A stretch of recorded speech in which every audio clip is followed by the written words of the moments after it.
Have you ever been forced to apologize for being right? For having professional standards? For refusing to work for free just because someone married into your family? I'm Tori Mitchell, and what happened at my mother-in-law's charity gala changed my family forever. For 8 years, I was the little architect who played with drawings, while my wealthy mother-in-law, Margaret Whitmore, treated my career like a hobby. But when she demanded I design her $5 million mansion for free, and my own father threatened to throw me out for refusing, something inside me finally snapped. What I revealed in front of 500 of Boston's elite didn't just change how they saw me. It destroyed everything Margaret had built her reputation on. If you're watching this, please subscribe and let me know where you're watching from. It all started 8 years ago when I married into the Whitmore family. 8 years. That's how long I'd been part of the Whitmore dynasty, though part of might be generous. I'm a licensed architect at Mitchell & Associates in downtown Boston. Yes, same last name, but no relation to the founding partners. Pure coincidence that sometimes worked in my favor, sometimes against. My husband James is a corporate lawyer, the only son of Margaret Whitmore. If you've been to any charity gala in Boston in the last decade, you've probably seen her, perfectly coiffed silver hair, always in Chanel, and a smile that never quite reaches her eyes when she looks at me. Margaret inherited roughly $200 million from her late husband's pharmaceutical empire. Old money, the kind that comes with expectations and judgments about everyone who enters their orbit. From day one, she made it clear I didn't measure up. While James practiced real law at Winston & Associates, I just drew pretty pictures. She once introduced me at the Boston Symphony Orchestra fundraiser as James's wife who draws houses for fun. The woman standing next to her, wife of a federal judge, actually winced in sympathy. But here's what Margaret never bothered to learn. I graduated summa cum laude from MIT's School of Architecture. I spent 3 years at Foster Plus Partners in London before coming back to Boston. My pretty pictures included the redesign of the Beacon Hill Public Library that won the 2022 AIA Honor Award. Not that she ever asked. The pattern was always the same. Family dinners where she'd ask James about his latest cases while suggesting I try her personal trainer, since you have so much free time. Thanksgiving where she'd seat me with the children because you're so good at keeping them entertained with your drawings. And through it all, my parents took her side. The Thanksgiving incident of 2023 should have been my wake-up call. Margaret had invited 40 guests to her Wellesley estate, and somehow my place card ended up at the children's table, again. When I quietly moved to sit with my husband, she announced to the entire room, "Oh, Tori, I thought you'd prefer being with the little ones. You're always so playful with your work." James said nothing. Just squeezed my hand under the table like that was enough. My parents were worse. That night, my father David pulled me aside in Margaret's marble foyer. "Don't make waves, Tori. The Whitmores have been very generous to this family." Generous. As if letting their son marry me was charity work. My mother Linda added her own wisdom. "Marriage is about compromise, sweetheart. Margaret comes from a different generation. She doesn't understand these modern career women." This from a woman who'd worked as a nurse for 30 years before retiring. The pattern repeated at James's 35th birthday last March. Margaret hired an event planner, a caterer, a full jazz quartet, then introduced me to her friends as someone who keeps herself busy with her little architecture hobby. One woman actually asked if I sold my drawings on Etsy. I'd just won the AIA Honor Award 2 months before. My picture was in the Boston Globe's Sunday edition. The project was featured in Architectural Digest. But in Margaret's world, none of that existed. In her world, I was just the middle-class girl who'd somehow snagged her Princeton-educated son. But everything changed 3 months ago when a single email arrived in my inbox. An email that would eventually bring Margaret's carefully constructed world crashing down around her. August 15th, 2024. I remember the exact time, 2:47 p.m. because I was in the middle of reviewing blueprints when my phone buzzed. The email was from Robert Smith, CEO of the Horizon Foundation. They were launching a nationwide competition for their new $50 million arts center in Boston's Seaport District. Anonymous submissions only. Best design wins. I almost deleted it. After years of being dismissed as a hobbyist, part of me had started believing it. But something made me click through to the requirements. They wanted innovation, sustainability, a building that would redefine Boston's cultural landscape. I spent 3 weeks on that proposal. Every night after James went to bed, every weekend he golfed with clients, I worked. I submitted my design under just my firm's name and project number, no personal identifiers per competition rules. September 20th, another email. I'd won. The design fee alone was $2.5 million. But here's the part that would later matter most.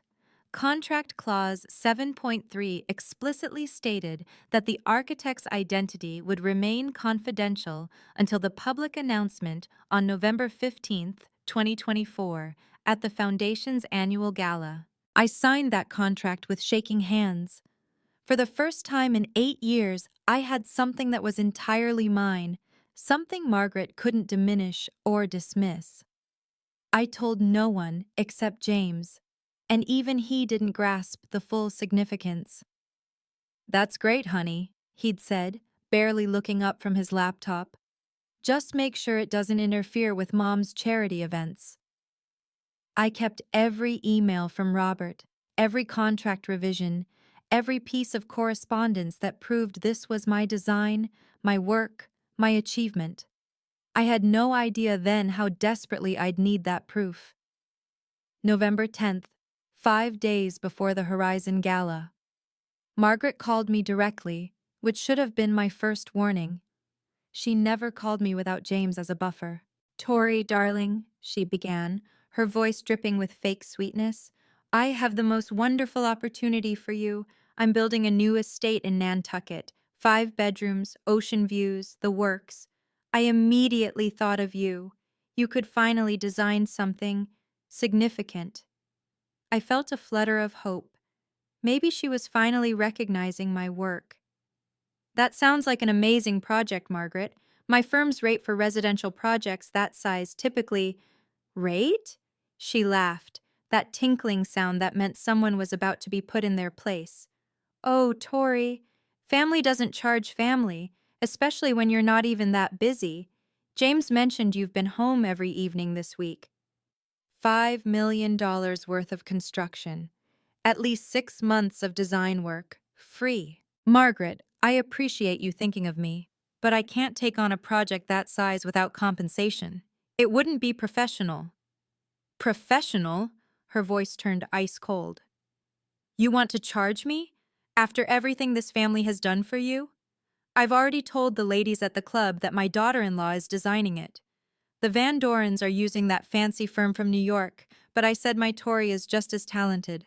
Don't embarrass me now." The deadline she wanted? 2 weeks. Initial designs ready by November 24th, right after the Horizon Gala I couldn't tell her about. "I'm sorry, Margaret, but I can't." She hung up on me. Within an hour, my phone was exploding with calls from my parents. Margaret had called them crying, saying I'd insulted her generosity and thrown her kindness back in her face. The family group chat exploded first. James messaged from his office. "Mom's really upset. Can't you just do a few sketches? It's not that big a deal." Not that big a deal. 6 months of free work wasn't a big deal to a man who billed $800 an hour. Then came the phone calls. My mother first, her voice pitched with anxiety. "Tori, what did you say to Margaret? She's devastated. She was trying to include you, to give you a chance to prove yourself to her friends." "Mom, she wants me to work for free. Would you have worked 6 months at the hospital without pay? That's different. This is family. And frankly, with the connections the Whitmores have, you should be grateful for the exposure." My father was worse. He showed up at my office the next morning, using his retirement badge to get past security. He'd been Boston PD for 30 years and still had friends everywhere. "We need to talk," he said, closing my office door behind him. "You're being ungrateful and selfish. Margaret Whitmore has welcomed you into her family." "Welcomed me?" "Dad, she introduces me as someone who plays with drawings." "Because you keep giving her reasons to doubt you. First, you refuse to quit working after marriage like she expected. Then you insist on keeping your maiden name professionally. Now you're embarrassing our entire family." That evening, they called a family meeting at my parents' house in Quincy. "Mandatory attendance," Dad's text said. James drove us there in silence, his jaw clenched the entire ride. The moment we walked in, I knew it was an ambush. Margaret was already there, dabbing at her eyes with a handkerchief. The stage was set for my complete capitulation. Dad's next words broke my heart. "Apologize to Margaret right now, or get out of my house." My father stood in his living room, arms crossed, looking at me like I was 16 again and had broken curfew. Except I was 32, an award-winning architect, and being demanded to apologize for having professional boundaries. "David, please," I started, but he cut me off. "No, I'm done with your attitude, Tori. This woman," he gestured to Margaret, who was now openly crying, "has done nothing but try to help you, and you throw it in her face.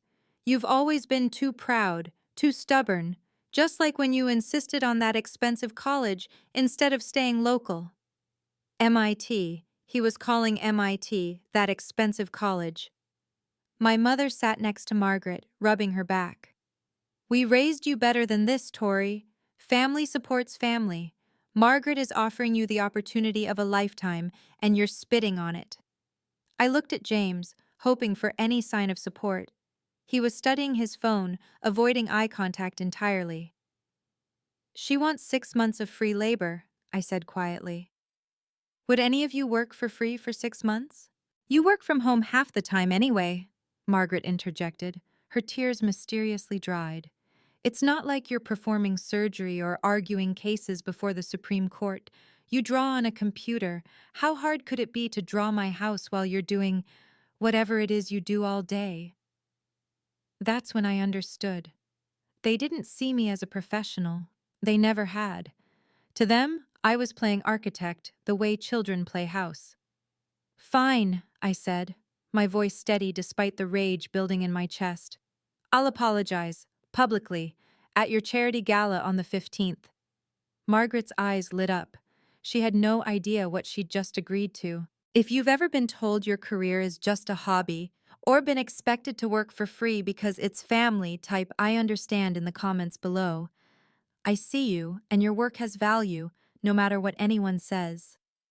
Before we get to what happened at that gala, and trust me, you won't believe how this plays out, please hit that subscribe button and ring the notification bell. What Margaret didn't know about that charity event she was so proud of hosting is about to change everything. Let's continue. November 13th, 2 days before the gala. I sat in my home office at 3 a.m., reviewing every document for the 100th time. The Horizon Foundation contract lay open on my desk, Clause 7.3 highlighted in yellow. "The identity of the selected architect shall remain confidential until the official announcement at the Foundation's annual gala, November 15, 2024. My phone buzzed. An email from Robert Smith confirming the announcement schedule. They'd reveal the winning architect at 8:30 p.m., right after Margaret's speech about her charitable contributions. The irony wasn't lost on me. I printed everything in triplicate. The contract, the email chain with Robert discussing design modifications, the competition results, even the Boston Globe article about my AIA Honor Award, just in case. Each set went into a navy folder. Professional, understated, bulletproof. Margaret called that afternoon, her voice bright with anticipation. 500 confirmed guests, Tori. The mayor, 3 congressmen, and practically every major donor in Boston. I do hope you'll dress appropriately. Formal, but not too flashy. You know how you sometimes overdo things." I knew exactly what I'd wear. The same black power suit I'd worn to receive my AIA award. The one that made me look like exactly what I was, a serious professional. James watched me prepare from the doorway. What's with all the folders? Insurance, I said, not looking up. Tori, please don't do anything stupid. This is Mom's biggest event of the year. The Whitmore Foundation is announcing something major. If only he knew how major. That night, I discovered something that changed everything. While reviewing the Horizon Foundation's website, I saw they'd added a new banner, announcing the Whitmore Foundation Arts Center partnership. Margaret had somehow attached her name to my project without knowing who designed it. November 14th, the day before everything changed. My phone hadn't stopped ringing since dawn. James cornered me in the kitchen during breakfast. Mom's invited the entire Horizon Foundation board to sit at our table. Please, Tori, whatever you're planning, don't. Just apologize quietly and let her have her night. I promised I'd apologize publicly, didn't I? His face went pale. That's what I'm afraid of. My father called during lunch. Your mother bought a new dress for tonight. Don't ruin this for her, Tori. Just say you're sorry and move on. It's 3 words. How hard can it be? 3 words. 8 years of dismissal, and he wanted me to fix it with 3 words. Margaret sent a text at 3 p.m. The Van Dorens will be there tonight.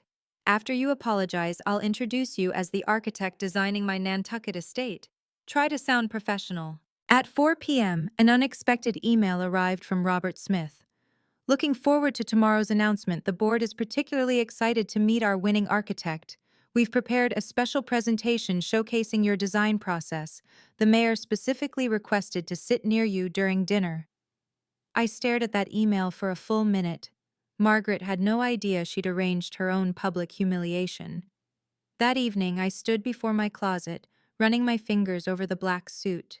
James walked in, already in his tuxedo. You look beautiful, he said softly. I know Mom can be difficult, but she means well. She just shows love differently. By demanding 6 months of free labor? He sighed. By trying to include you in her world. Her world. Tomorrow night, her world would discover exactly who I was in mine. I didn't know Margaret had one more card to play. November 15th, 7:00 p.m. The Ritz-Carlton Boston blazed with light as our car pulled up to the valet. Through the glass doors, I could see the who's who of Boston society. Mayor Richardson, the Kennedys, the Massachusetts branch. At least 3 Fortune 500 CEOs, and enough old money to fund a small country. Margaret stood in the lobby like a queen receiving subjects, resplendent in cream Chanel with her signature pearls.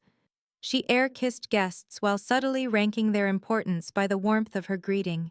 There you are, she said when she spotted us, her eyes scanning my outfit with barely concealed disapproval. I suppose that suit will do. The Van Dorens just arrived. Try not to mention your little library project. They're building with Herzog and de Meuron. As we entered the ballroom, I stopped breathing for a moment. There, spanning the entire back wall, was a 30-foot banner. The Whitmore Foundation presents The Future of Boston Arts. Below it, in smaller text, announcing the Whitmore Arts Center at Horizon Foundation. My design, my $50 million design, was displayed on screens throughout the room with Margaret's name plastered across it. Impressive, isn't it? Margaret appeared at my elbow. I've been working with Horizon for months on this. Of course, I can't reveal all the details yet, but let's just say the Whitmore name will be synonymous with Boston culture for generations. James squeezed my hand, a warning. But I was looking across the room at Robert Smith, who stood near the podium checking his watch. He caught my eye and nodded slightly, then looked at Margaret with an expression I couldn't quite read. The banner showed my design with her name. In 2 hours, that would change everything. 8:15 p.m. Margaret clinked her champagne glass, and 500 conversations stopped. She glided to the podium like she was born to it, which arguably she was. Good evening, everyone. As you know, the Whitmore family has been dedicated to Boston's cultural development for 3 generations. She paused for effect, scanning the room to ensure all eyes were on her. Tonight, I'm thrilled to announce that tradition continues with the Whitmore Arts Center, a $50 million project that will transform the Seaport District. Applause rippled through the crowd. I watched my design rotate on the screens, every line, every angle I'd labored over for weeks, now branded with her name. I've personally overseen every aspect of this visionary project, Margaret continued, her voice swelling with pride. From conception to execution, this has been my passion for the past year. The Whitmore Foundation has already committed $10 million to ensure this becomes the crown jewel of Boston's cultural scene. My mother beamed from table 3. My father nodded approvingly. James shifted uncomfortably beside me. The design you see here, Margaret gestured to the screens, represents not just architecture but a philosophy.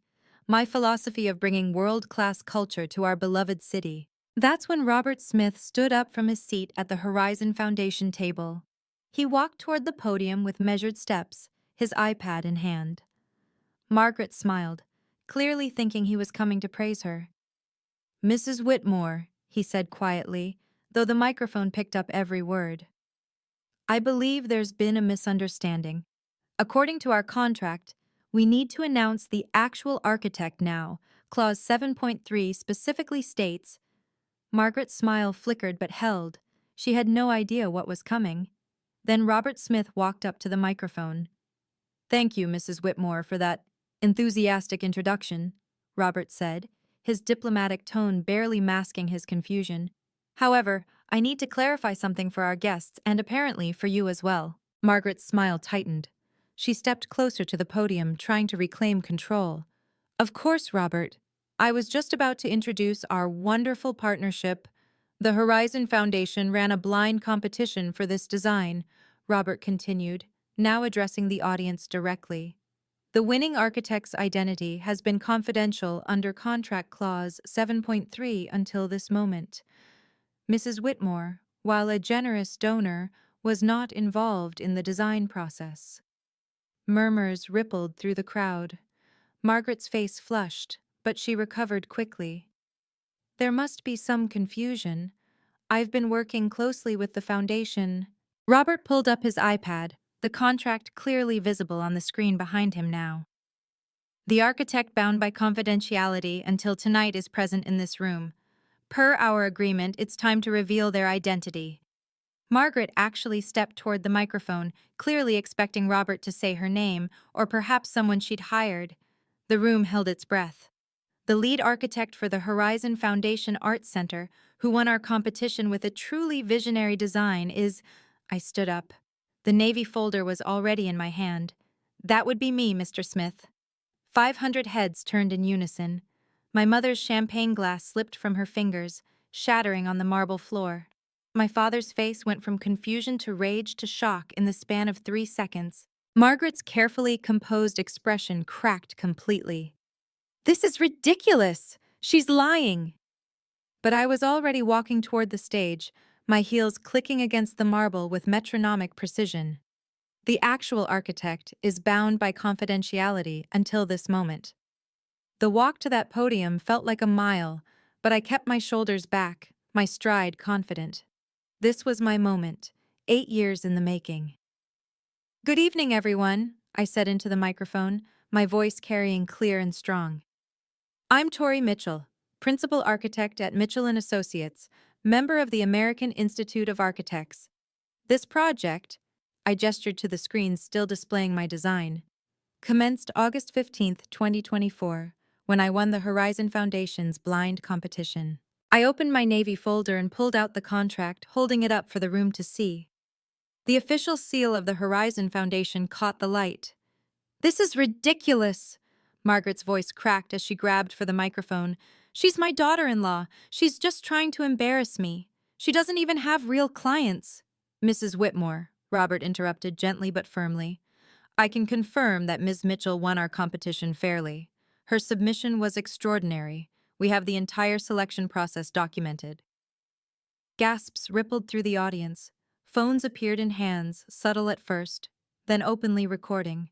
The Van Dorens, whom Margaret had been so eager to impress, leaned forward with undisguised interest. "You want me to design your Nantucket house for free?" I said. turning to face Margaret directly. You demanded 6 months of my professional services as a family favor. You made that demand on November 10th.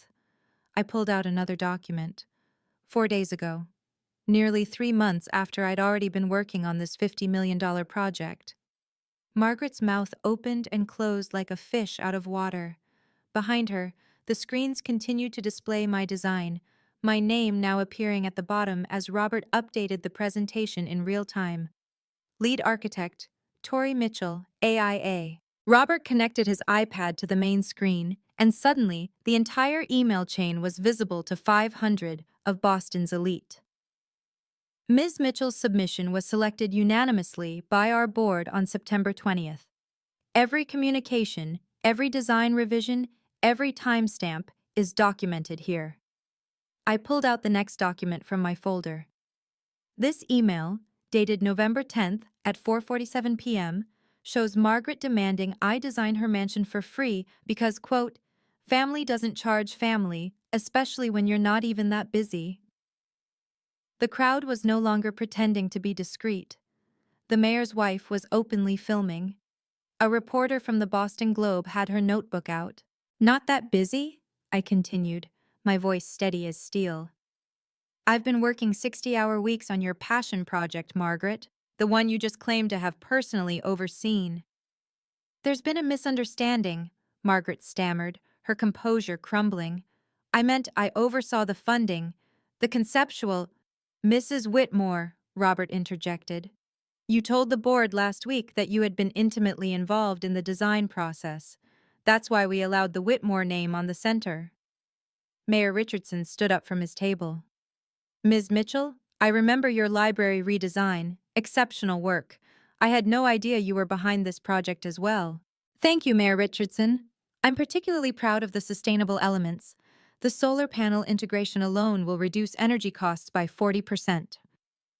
Margaret tried one last desperate attempt. She's lying. Check the records. There's no way she could have. Every detail, I said, clicking to the next slide Robert had prepared, showing my design process with timestamps. Every line created while being told I'm just playing with drawings. The room was dead silent now. 500 people watching Boston's social hierarchy crumble in real time. Margaret, I said, turning to face her fully, for 8 years you've introduced me as someone who draws houses for fun. You've seated me at children's tables. You've told your friends I'm playing at having a career while your son does real work. She started to speak, but I raised my hand. Tonight, you demanded I apologize. So let me be clear, in front of everyone here. I paused, making eye contact with as many people as possible. I do apologize. Margaret's face lit up with desperate hope. I apologize for allowing you to believe my professional worth was negotiable. I apologize for not setting boundaries sooner. I apologize for every time I stayed silent while you diminished my accomplishments to make yourself feel superior. The crowd collectively held its breath. I apologize to every young professional in this room who's been told their work doesn't matter because it doesn't fit someone else's narrow definition of success. Your work has value. Your time has value. You have value. But most of all, Margaret, I apologize for letting you think that family means free labor, that love means accepting disrespect, that keeping peace means keeping quiet. I pulled out the final document from my folder. This is the AIA Honor Award I won for the Beacon Hill Library renovation, the project you've never once acknowledged, the achievement that happened while you were telling everyone I was playing with drawings. Someone started clapping, then another. Within seconds, half the room was applauding. Margaret stood frozen at the podium, her carefully constructed world collapsing around her. I believe you owe my wife an apology. Everyone turned. James had stood up from our table. The chairman of the Horizon Foundation Board, William Thornton, rose from his seat. His voice carried the authority of someone who'd run board meetings for 3 decades. Mrs. Whitmore, this is highly irregular. You assured us of your intimate involvement in this project. If there's been misrepresentation, there's no misrepresentation. Margaret's voice pitched higher, desperate. I've donated $10 million. The Whitmore name was given based on your claimed involvement in the design, Thornton interrupted. If you've misled the board, we'll need to review our partnership agreement. Section 12 clearly states that any misrepresentation of involvement is grounds for immediate termination. The crowd was riveted. This wasn't just social embarrassment anymore, this was potential legal liability. Robert added, "The press release goes out Monday. We need to clarify the architect's identity immediately. Ms. Mitchell's name must be properly credited, or we risk professional ethics violations with the AIA." Margaret turned to me, her eyes pleading. For the first time in 8 years, she looked at me like I had power. "Tori, please, we can work this out privately." Privately? I gestured to the screen still showing my work. "You made this public when you claimed my work as your own. You made this public when you demanded I apologize for having professional standards." A woman from the Boston Globe raised her hand. "Ms. Mitchell, will you be pursuing action for intellectual property theft?" Before I could answer, Thornton spoke again. "Mrs. Whitmore, you have two choices. Publicly acknowledge Ms. Mitchell as the sole architect and maintain your naming rights as a donor only, or we terminate the partnership entirely and return your donation." The room waited. Margaret's face cycled through emotions: rage, humiliation, defeat. My father stood up from his table. My father started walking toward the stage, his face flushed red with either anger or embarrassment, possibly both. The crowd parted like the Red Sea, everyone sensing another explosion coming.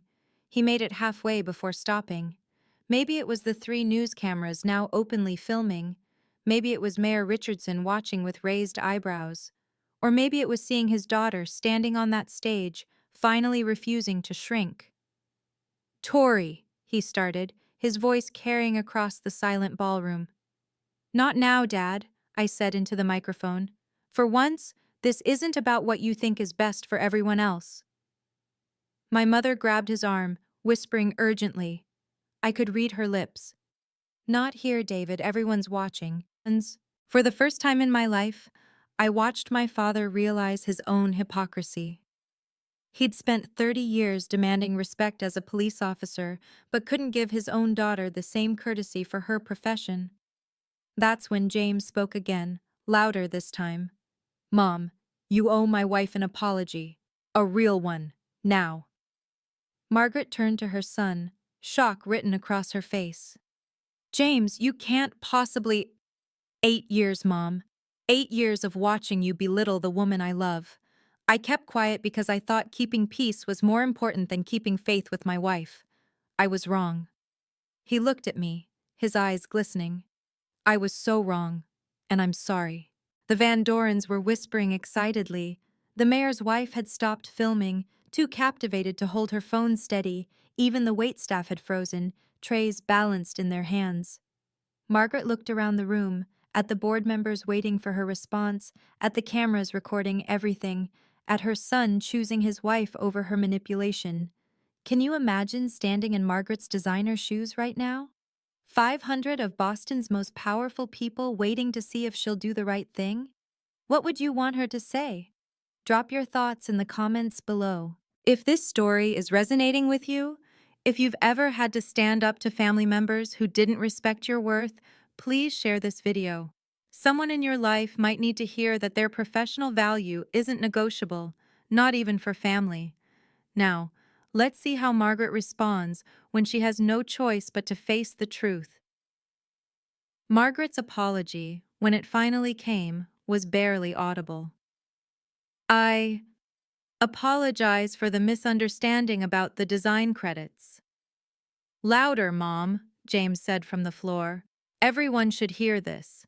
She gripped the podium, knuckles white.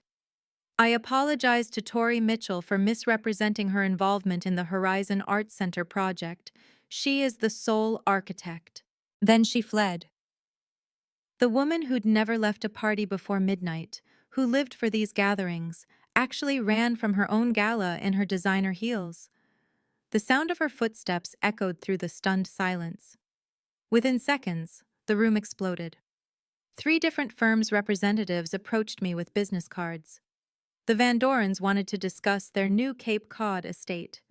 The mayor's chief of staff mentioned a municipal project in development, but the real vindication came from my phone.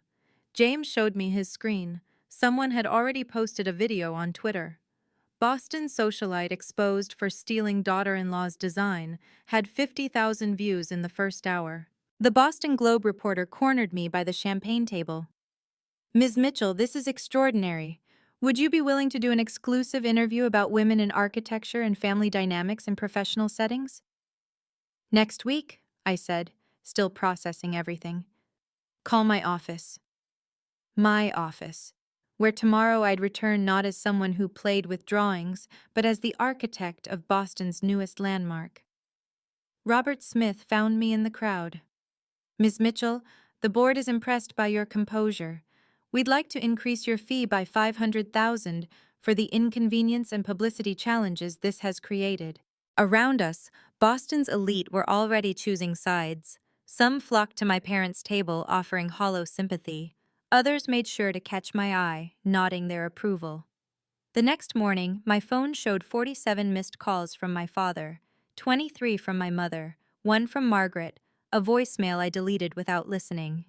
The text from my mother read, "You humiliated us in front of everyone we know. How could you do this to your family?" I typed back, "The same way you've done it to me for 8 years, publicly." James brought me coffee in bed, something he hadn't done since our honeymoon. "I'm sorry," he said quietly. "I should have defended you years ago. I thought I was keeping peace, but I was just keeping you down." "Why now?" I asked. "Why speak up last night?" "Because I finally saw it. Really saw it. The way Mom's face changed when she realized you had power she couldn't dismiss. She's done that to people my whole life, and I just let her." My phone buzzed. A text from Margaret. "The Whitmore Foundation is withdrawing the donation. I hope you're satisfied." Robert Smith called an hour later. "The Horizon Foundation will cover the full funding. We've actually had 3 new donors come forward this morning, inspired by your story. The Arts Center will proceed as planned, with your name prominently displayed as lead architect." That afternoon, my father appeared at our house. James answered the door. "I need to speak to my daughter." "She'll decide if she wants to speak to you," James replied, and I felt a surge of love for this man who was finally standing up for me. I let him in. He sat on our couch looking older than his 60 years. "Your mother's devastated," he started. "I'm not responsible for Mom's feelings about my boundaries." He stared at me like he was seeing me for the first time. Within a week, my professional life exploded in ways I'd never imagined. 5 architecture firms in Boston reached out with partnership offers. The American Institute of Architects New England chapter invited me to keynote their spring conference on integrity in design, when personal and professional boundaries intersect. The Boston Globe article ran with the headline, "The Architect Who Stood Up: How Tory Mitchell's Gala Revelation Exposed Boston's Old Money Hypocrisy." They used a photo of me at the podium, Margaret's shocked face blurred in the background. 3 new clients signed contracts totaling $30 million in projects. The Van Dorens insisted I design their Cape Cod estate, at my full rate, they emphasized repeatedly. A tech CEO who'd attended the gala wanted a modernist home in Cambridge, saying, "I want to work with someone who has backbone." The Horizon Foundation increased my fee by $500,000 as promised, bringing the total to $3 million. Robert Smith personally ensured my name appeared on every document, every press release, every sign at the construction site. But the sweetest vindication came from an unexpected source. Margaret's social circle began to fracture. 3 of her closest friends quietly reached out to me for design consultations, making it clear they'd always thought Margaret was a bit much. The charity circuit that had been her kingdom suddenly had a new topic of gossip, and it wasn't flattering to her. James's law firm, which had always treated me as an accessory at firm events, suddenly wanted to feature our power couple status in their newsletter. I declined. I didn't need their validation anymore. My former library project, the one that won the AIA Honor Award, received a surge of attention. Architectural Digest called, wanting to do a retrospective feature.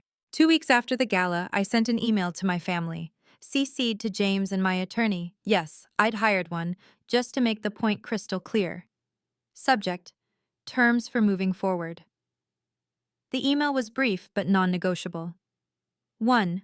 My professional decisions will never be subject to family discussion or vote. My career is not a democracy. 2. Any family member who wants my professional services will go through my office, sign a contract, and pay my standard rate. No exceptions. 3. Respect for my work is mandatory, not optional. Any comments diminishing my career result in immediate end of contact. 4. Margaret. A public written apology in the Boston Globe is required before any future interaction. This is not about humiliation, it's about accountability. 5. Future grandchildren will not spend unsupervised time with anyone who can't respect their mother's profession. These aren't suggestions, they're requirements. You have 1 week to respond. My father called within an hour. You can't be serious. These demands. Requirements, Dad, and yes, I'm completely serious. I've been serious about my career for 15 years. You're just finally listening. Your mother won't accept this. She's already told her book club you're having some kind of breakdown. Then Mom can explain to her book club why she won't be seeing her future grandchildren. Silence. Then, you're pregnant? Not yet. But when I am, that child will grow up knowing their mother's work has value, non-negotiable. Margaret's lawyer sent a cease and desist about the gala video, which my lawyer found amusing. She has no grounds. Everything that happened was in public, at her own event. She can't suppress reality. James backed every word. These are our boundaries, Dad, he told David when he tried to circumvent me. Accept them or don't, but they're not changing. Day 3. Post-email. My father showed up at Mitchell & Associates during lunch. The receptionist called up. There's a David Mitchell here? Says he's your father? He doesn't have an appointment. If he'd like to schedule one, he can email me. I watched on the security monitor as he argued with her for 5 minutes before security escorted him out. The woman who'd been dismissed as playing with drawings now had a security team that took her seriously. Day 4. Margaret sent her lawyer with a compromise. She'd acknowledge me as the architect if I signed an NDA about the gala incident. My lawyer laughed out loud during the call. Mrs. Whitmore wants to buy silence she can't legally enforce? That video has 2 million views. That ship hasn't just sailed, it's circumnavigated the globe. Day 5. My mother tried emotional warfare through my aunt. Linda's not eating. She's so depressed. You're killing your mother. Mom survived worse, I told my aunt. She'll survive accountability too. Day 6. James's grandmother called him. Even Margaret's own mother had seen the video. Tell Tori I'm proud of her. Someone needed to put Margaret in her place. Should have been me 40 years ago. The breakthrough came from an unexpected source. Margaret, faced with social exile and a son who wouldn't return her calls, finally cracked. Not from remorse, but from pragmatism. Her social standing was hemorrhaging. The spring charity season was approaching, and suddenly she wasn't getting the usual invitations. Fine, her message said. I'll do the Globe apology, but I want input on the wording. No input, I replied. Full accountability or full no contact, your choice. The little girl who needed their approval died at that gala. The woman who emerged had boundaries made of steel. 3 weeks after the gala, the Boston Globe ran Margaret's apology in the lifestyle section. Not front page, but visible enough.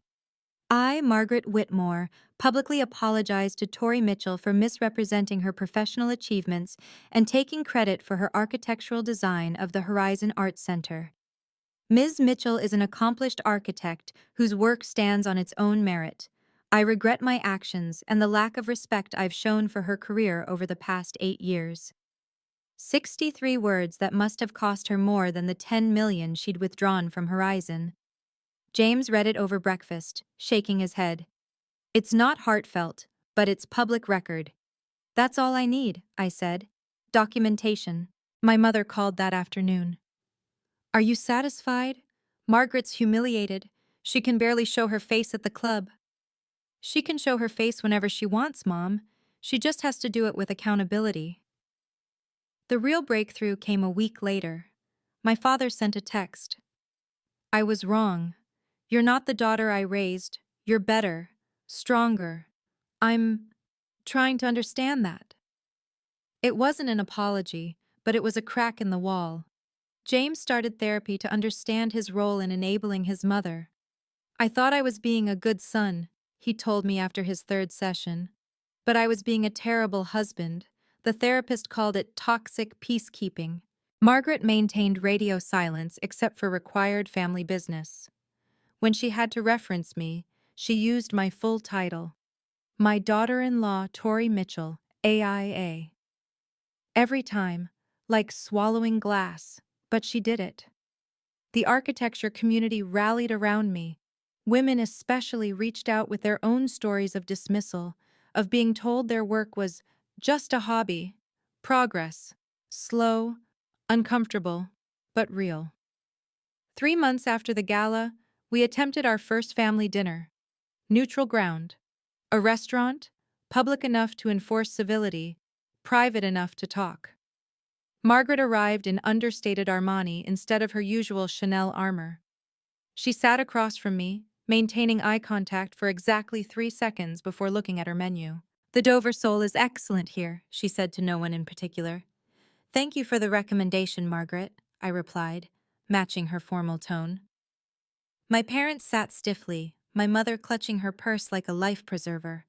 My father studied his water glass with detective-level intensity. So, James broke the silence, Tori's firm just won the contract for the new biotech campus in Kendall Square. Congratulations, Margaret said, the words sounding freshly learned. That's impressive. It was painful. Every sentence carefully measured, every topic vetted for safety. We discussed the weather, the Red Sox, anything but the previous 8 years, or the gala that changed everything. When the check came, Margaret reached for it. Allow me to celebrate Tori's new contract. My parents exchanged glances. This was new territory, Margaret acknowledging my success without diminishing it. Thank you, I said simply. We weren't close. We might never be close. But we were civil, and that was enough. The woman who'd tried to erase my professional identity now had to acknowledge it every time she saw me. The parents who'd demanded I sacrifice my dignity for family harmony now had to accept my boundaries or lose access to their daughter. As we left the restaurant, Margaret paused. The Arts Center groundbreaking is next month. You'll be speaking, I assume? Yes, as lead architect. She nodded once, sharply. I'll be there. In the audience. Where she belonged. 1 year later, I stood in my own firm's conference room, Mitchell Architecture, established 6 months after the gala, 5 employees, 3 major projects, and a view of the harbor I'd dreamed about since architecture school. The Horizon Arts Center had won the Progressive Architecture Award. The ceremony photos showed me at the podium, the building model beside me, my name engraved on the plaque. Margaret had attended, sitting in row 5, applauding appropriately when my name was called. James walked in with lunch and news. You're not going to believe this. Mom just called. She wants to hire your firm for the Nantucket house. At my full rate? She specifically said at market rate and asked how to submit a proper RFP. I laughed, really laughed. The woman who'd demanded 6 months of free labor was now following protocol. That afternoon, my father called. Tori, I wanted you to know. I've been telling people about your firm. Proudly, I was wrong, sweetheart. You didn't need our approval. You needed our respect. I'm sorry it took me so long to see that. 8 months pregnant now. I rubbed my belly as I looked out at Boston's skyline. This child would grow up in a different world. One where their mother's work was valued, where boundaries were healthy, where family harmony wasn't built on one person's silence. The gala video had finally stopped circulating, but its impact remained. I'd become inadvertently famous in architecture circles as the woman who stood up. Speaking engagements, mentorship requests, young architects seeking advice on dealing with dismissive families. My phone buzzed. A text from Margaret. Congratulations on the Kendall Square groundbreaking. Saw the Globe article. You looked very professional. I learned that family harmony built on one person's sacrifice isn't harmony at all. It's just oppression with a pretty name. If this story resonated with you, if you've ever had to fight for your professional worth to be recognized by your own family, please share it with someone who needs to hear it. Your work has value, your time has value, you have value, no matter what anyone says. Subscribe for more stories about standing up, speaking out, and setting boundaries that protect your peace. Drop a comment about your own experience with family and professional boundaries. I read every single one. Remember, respect isn't negotiable, especially not for family harmony. Thank you for watching. I'll see you in the next story.